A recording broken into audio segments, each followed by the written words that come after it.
I'm Kieran Kilkenny, and I'm going to talk to you about our control box that we use to regulate temperature inside the kiln. It consists of a few main components. We have power in from the wall, a switch that sends power to the receptacle depending on what the PID controller says, the PID controller itself, a thermocouple, and a receptacle on the back where the kiln will be plugged into.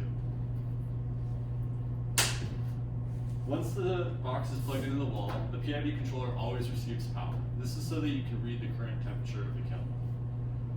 When the switch is turned on, if the temperature read inside the kiln is below our set point, which right now is 610 degrees Celsius, then the PID controller will send power to the receptacle, which will power on the heating coils inside the kiln.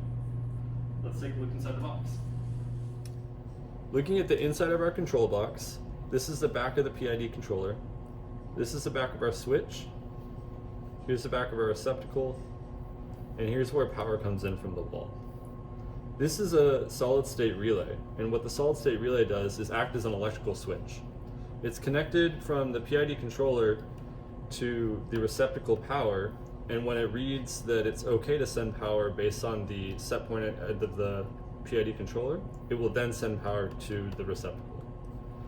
If we want to follow a bit of the power coming from the wall, this black wire coming in here is hot from the wall, and it goes up to the switch.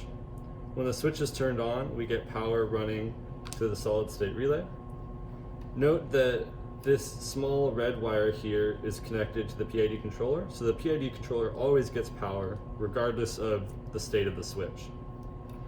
At the solid state relay, power comes out and goes to the receptacle, and then flows back to the wall through this neutral.